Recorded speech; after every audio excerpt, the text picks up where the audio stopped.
Seja convosco. Ele está no meio de nós. Proclamação do Evangelho de Jesus Cristo segundo Lucas. Glória a vós, Senhor.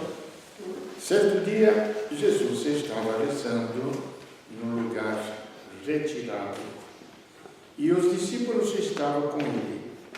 Então Jesus perguntou-lhes: quem diz o povo que eu sou? Eles responderam: uns dizem que és João Batista, outros que és Elias, mas outros acham que és algum dos antigos profetas que ressuscitou. Mas Jesus perguntou: e vós, quem dizeis que eu sou? Pedro respondeu: o Cristo de Deus, o ungido de Deus.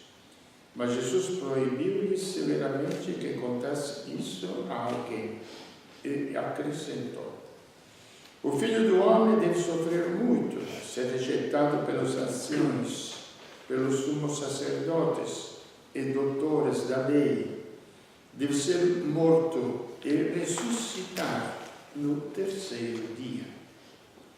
Depois Jesus disse a todos: se alguém me quer seguir, renuncie a si mesmo, tome sua cruz cada dia e siga-me. Pois quem quiser salvar a sua vida, vai perdê-la. E quem perder a sua vida por causa de mim, esse a salvará. Palavra da salvação. Glória a vós, Senhor.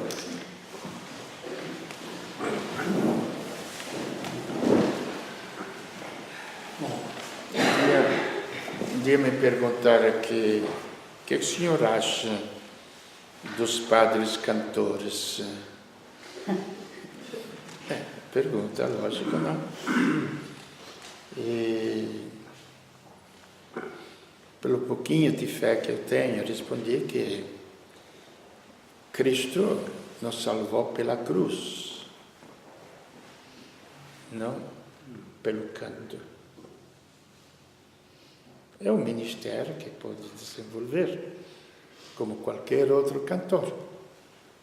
Mas o grande mistério da redenção da humanidade está, prestemos bem atenção, na cruz de Cristo, não na nossa cruz. É diferente. A cruz de Cristo é vida. A nossa cruz é morte. O jogo está tudo aqui. E devemos compreender bem claramente, repito mais uma vez, se quisermos ser cristãos. Por quê?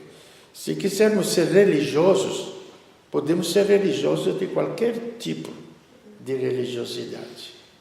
Mas cristão não. Cristão tem uma característica. E é uma pessoa, um acontecimento, uma realidade visível. Tanto que Jesus estava junto aos apóstolos, ele era o carpinteiro. Ele não era os representantes da religiosidade de Israel, não era sumo sacerdote do templo.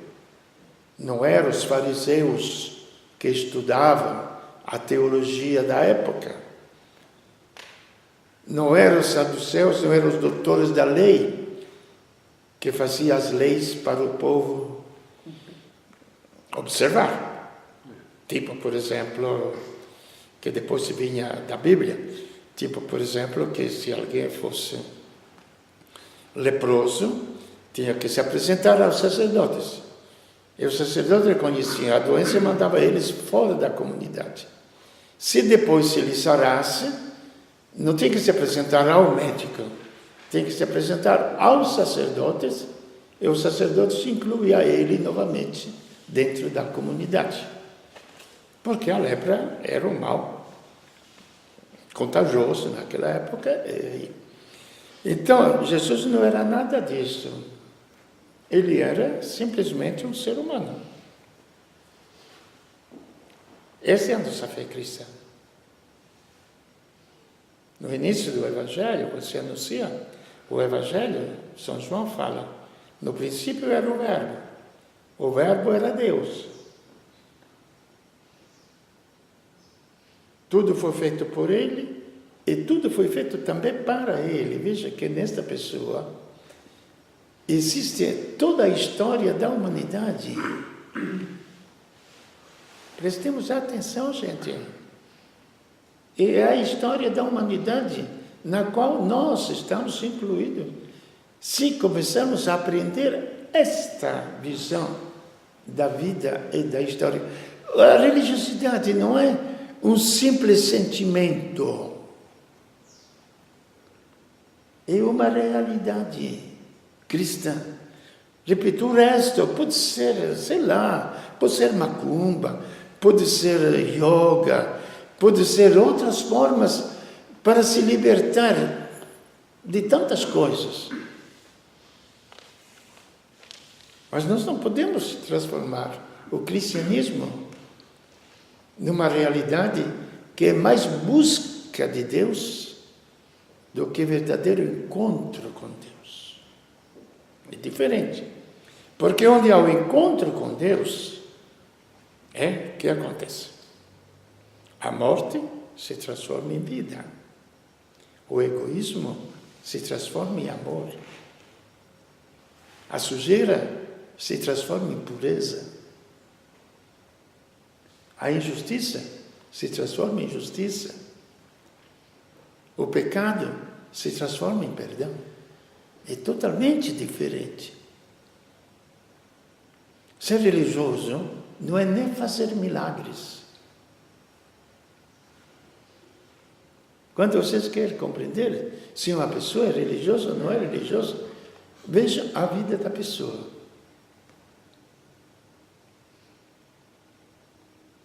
Porque de outra forma ele pode frequentar a igreja 2, 3, 4, 5 missas por dia, quanto quiser. Pode falar que viu anjos, arcanjos, pode falar que tem o poder de cura, pode falar que tem tudo isso aqui, pode até ser. Até os demônios fazem isso.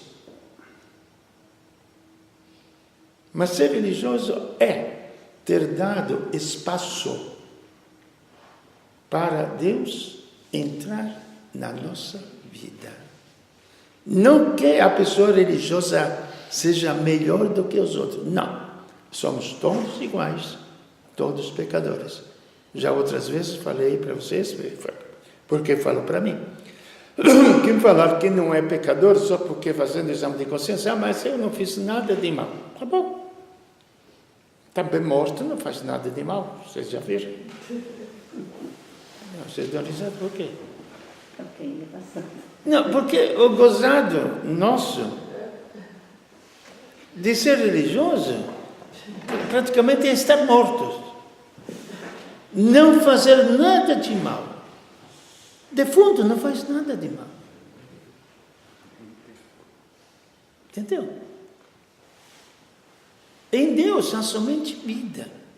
Não há morte. Então, pelo fato que fisicamente todos nós morreremos, todos somos pecadores. Então, somos todos iguais.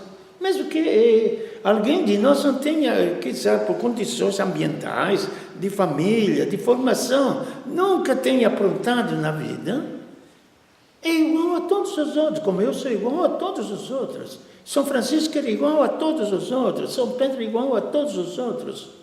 Todos os santos serem iguais a todos nós. Não tem escapatória. Entendeu? Então, ser religioso é aqui que Jesus fala. Primeiro, o testemunho. Crer que aquele homem era o Deus na terra. Porque São João fala claro, e o Verbo se fez carne e habitou entre nós. E aquele homem não é Maomé, não é Buda, tanto que, para compreender bem, claro, por exemplo, uma diferença. Buda é chamado o iluminado, não é? Cristo fala, eu sou a luz do mundo. Acho que é um pouco de diferença, não é? Me parece um pouquinho. Ou bastante. É o que ilumina. Uma coisa é a luz, e outra coisa é iluminada. Iluminada é a escuridão, que é iluminada. Aqui está escuro, você acende a luz. Agora a luz não precisa. Ele vence as trevas. Então são conceitos muito claros, muito simples. Só que acontece isto. Que, como é que crer em Cristo? Tá bom, então Ele é a luz. Eu quero a luz. Eu quero ser luz. O que tem que fazer? Me esvaziar do meu eu. Este é o grande problema da vida. Não é tanto nem renunciar aos bens materiais, onde há um erro grande, já falamos outras vezes, por exemplo, Francisco de Assis, todo mundo admira ele porque era rico e ele se fez pobre, deixou tudo. Como a gente está muito agarrado aos bens e pretende deles todo o sentido da nossa existência, aí admira Francisco porque ele deixou tudo. Não, também Buda deixou tudo. Ele era marajá, era dos príncipes lá, deixou mulher, filhos, o seu reino se dedicou à busca da verdade. Mas não a verdade, ele não era a verdade. Então, Francisco não. Ele deixou espaço dentro dele. E este espaço na vida de Francisco, poucas pessoas, é bom porque, sendo um exemplo claro, prático da vida, a gente dá para ver. O que aconteceu na vida deste homem, Francisco, que eu conheço pelo menos bastante bem? Ele teve visões, a experiência dele, quando ele saiu de uma boate daquela época, as tavernas, e ficou atrás dos companheiros. Ele era o rei da juventude, sempre alegre, líder e tudo. E ficou atrás, ele mesmo conta. Um êxtase, ele teve a experiência de Deus dele.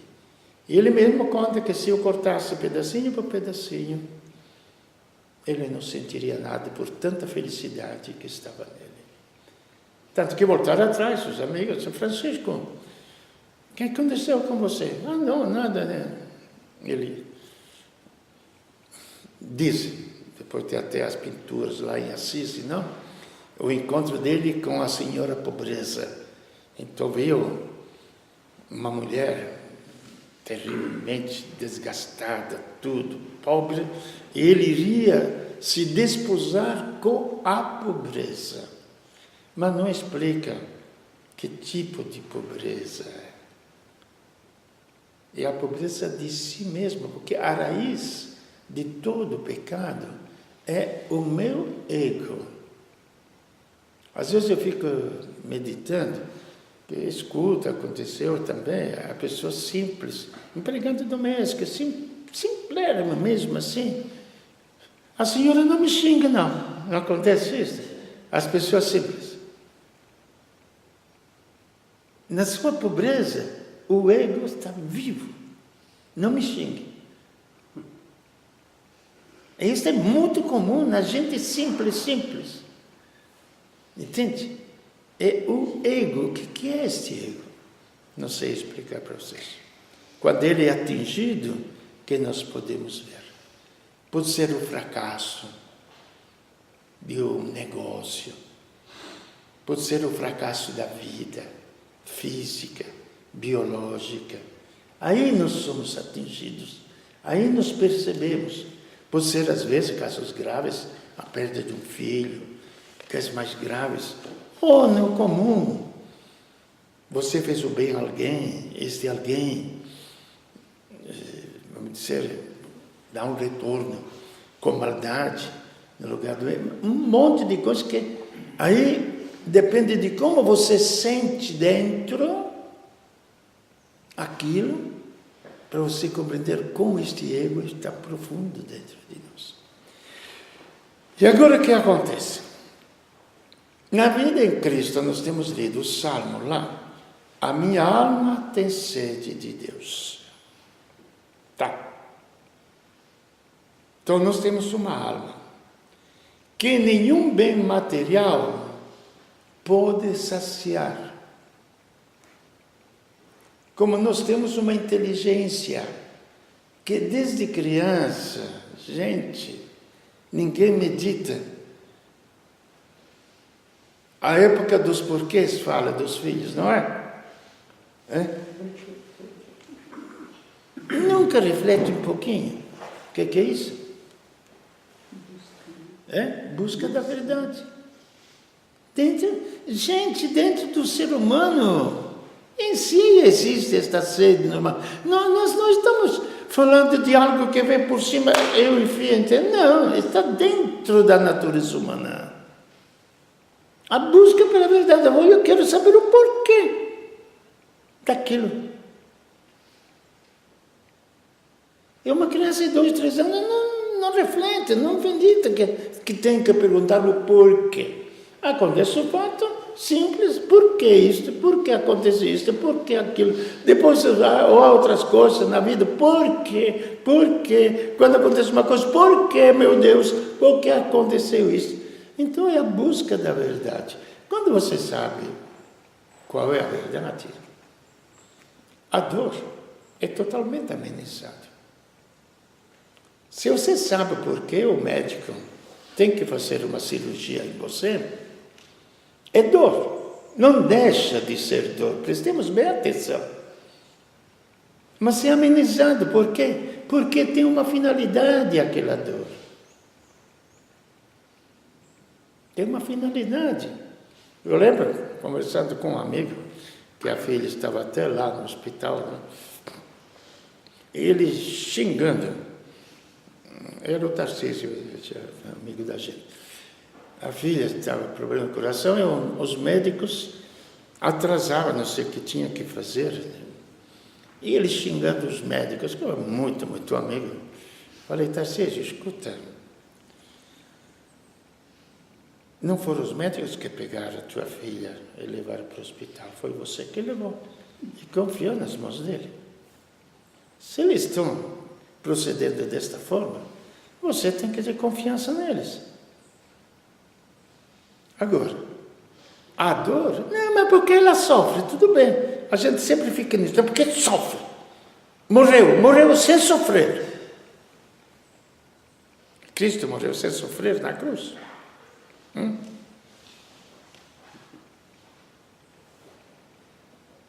Nós não temos entendido o mistério da cruz. Ela é cruz. Será sofrimento. Falei, Tarcísio, o que vale mais? A vida ou o sofrimento? A vida. Então deixa sofrer 2 dias, 3 dias. É duro. Mas deixa sofrer. De fato se salvou. Compreende? Então, a cruz de Cristo qual é? Precisamos ter o porquê. Por quê? Se admitimos que Deus é Criador do universo, que Deus é sabedoria, se tivesse outro meio para redimir a humanidade, Ele não teria escolhido.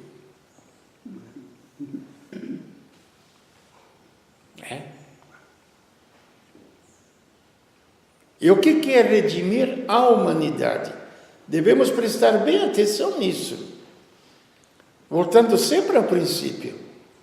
Eu vim para que tenham vida e a tenha em abundância. Então nós devemos examinar bem se esta vida chata, comum, repetitiva, dizia alguém, melhor morrer drogado do que morrer de vazio.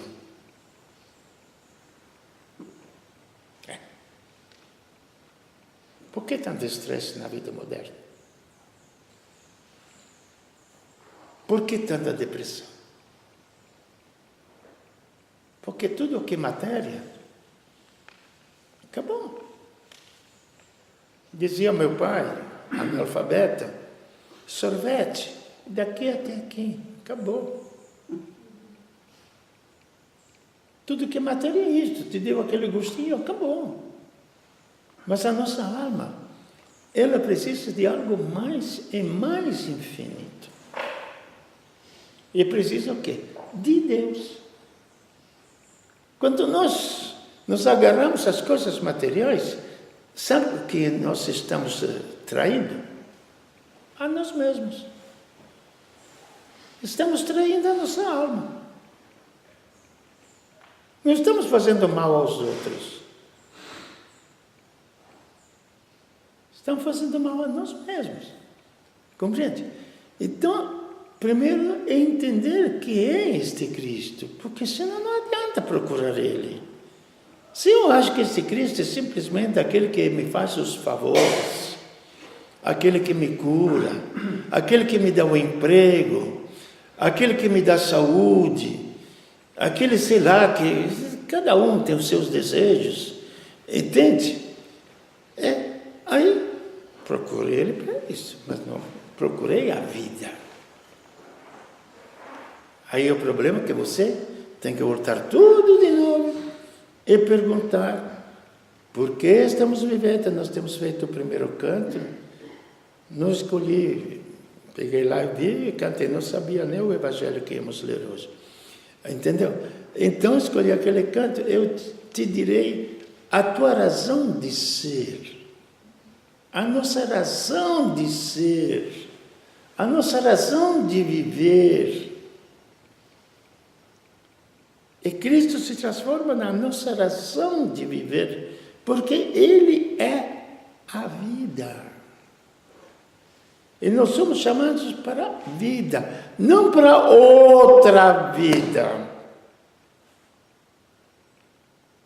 A outra vida. Começa a tossir, começa a se sentir mal, cuida da alma, porque o corpo já era, não é?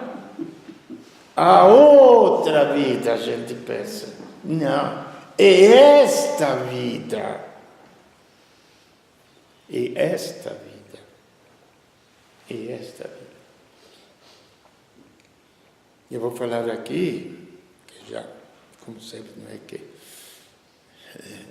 numa pessoa que se converteu lá em Jacareí, o Luiz. Ele, quando conheci ele, absolutamente, religião para ele era escuridão. Falou claro. O que eu gosto é da luz, da vida. Luiz Moreira. Eu gosto de despachar. Gosto da luz, da vida, disso. E porque o pessoal queria que ele levasse ele para o cursilho, fazer cursilho. Eu falei, eu não levo ninguém amarrado. Ah, não, religião para mim é escuridão. Eu falei, tá bom, agora você me desafiou. Não é bem isso. Se você for ao cursilho e você encontrar esta luz mais brilhante do que aquele que você procura, do sol, você aceita. Se não encontrar, eu deixo de ser padre, porque daí sou mentiroso. Não estou te apresentando nada de real. Demorou, ele foi, depois de muito tempo, foi lá ao cursilho, etc. Quando terminou, eu lembro ainda agora a cena, tenho muito uma visão local, assim. Ele que vem do encontro, no salão de palestras, me abraça, chorando, fala, pode continuar a ser padre, porque encontrei a luz que você prometeu. Poucos anos depois, teve câncer, no finzinho da vida, eu fui na casa dele, ele já estava sem um olho, aqui tudo aberto, me chamou, falou, Frei, está vendo? O meu corpo está acabado, mas eu sinto, estou experimentando que eu não estou indo para a morte, mas eu estou indo para uma vida. Gozado. A gente lê a vida dos santos, Teresinha do Menino Jesus, grandes santos, não é? Para vocês que conheceram ele, um homem comum, entendeu? Dizer que gostava de viver bem, todo luxo, elegância, ter nome, tudo isso aqui, entendeu? Perdeu esta vida, para que quando o corpo se acaba, ele sente que dentro dele havia outra vida, aquela luz que ele enxergou, que era diferente. Então, repito, é que a gente lê estas coisas na vida dos santos, e penso que era feito só para aquelas pessoas. Santa Teresinha do Menino Jesus, eu não morro, mas entro para a vida. E assim também outros santos, os mártires. É a vida comum de cada um de nós. Entendeu? O problema é crer que existe isso. O problema é crer. Então, pela nossa fé em Cristo, que muda totalmente, que em Cristo, como fala São Paulo, juntando a segunda leitura, veja bem, não há mais nem judeu, que é o povo escolhido, nem grego, que eram os pagãos que não sabiam nada do povo escolhido, nada das profecias. Não há nem escravo, nem livre. Em Cristo somos todos livres, porque é uma dimensão que ninguém pode escravizar, que é a minha alma. Pode escravizar o meu corpo, pode estuprar o meu corpo, mas quem pode perder a minha alma sou eu, só eu. Pode até estuprar o meu corpo, mas não a minha alma. A minha alma me pertence, é uma realidade. Pode fazer do meu corpo os mártires, as jovens que eram cristãs, Santa Luzia que arrancaram os olhos, a outra que cortaram os seios, etc. Era estupro de um corpo. Elas eram pessoas, é realidade livre. É sonho, mas existe isto aqui, tudo bem. Você pode duvidar o quanto quiser. O problema é que a realidade fica. Por quê? Porque aí fica também a história, a razão de ser, que nós cantamos dentro da igreja. A razão de ser. Porque o mundo foi feito por Cristo. E o mundo foi feito para Cristo. Porque nele o mundo vai ser aperfeiçoado. O mundo não é um caos. A vida não é um caos. Não. A vida é Cristo. É o projeto de Deus. Desde que Ele criou o universo inteiro, tudo foi feito e criado em função de Cristo. Não como escravo de Cristo, porque Ele pagou para resgatar o que lhe pertencia. Ele não conquistou com as armas o império. Ele pagou com a sua própria vida este resgate daquilo que lhe pertencia. Então este é o grande mistério cristão, da cruz de Cristo. Então quem quiser me seguir e não tome a sua cruz, seja feita a vontade de Deus. Não é assim. Então vou no hospital, estou em jejum, porque tenho que fazer uma cirurgia. Seja feita a vontade do médico. Não? Mas por que você dá risada? Não é assim. Mas na vida comum a gente não faz assim. Ah, seja feita a vontade de Deus. Ah, seja feita a vontade do médico. Ah, olha, tem que fazer uma cirurgia. Ah, doutor, putz, como é cruel comigo o médico. Aí a dor tem um porquê. Prestemos atenção. Em Cristo, com a dor sempre temos uma perca. Ou a dor é consequência de alguma coisa que se perde. Entende? Ou ela é consequência de alguma coisa que se perde, ou ela, sei lá, de outra forma. Em Cristo tem um sentido, porque onde morre o ser humano, o meu ego, brota Cristo. E a finalidade da nossa vida, qual é? Não sou mais eu que vivo, mas é Cristo. Eu vou colocar uma especificação que São Paulo não coloca, mas é Cristo que é vida que vive em mim. Então não sou mais eu, morte, que vive, mas é Cristo, vida que vive em mim. Isto é crer em Cristo, trocar a morte pela vida.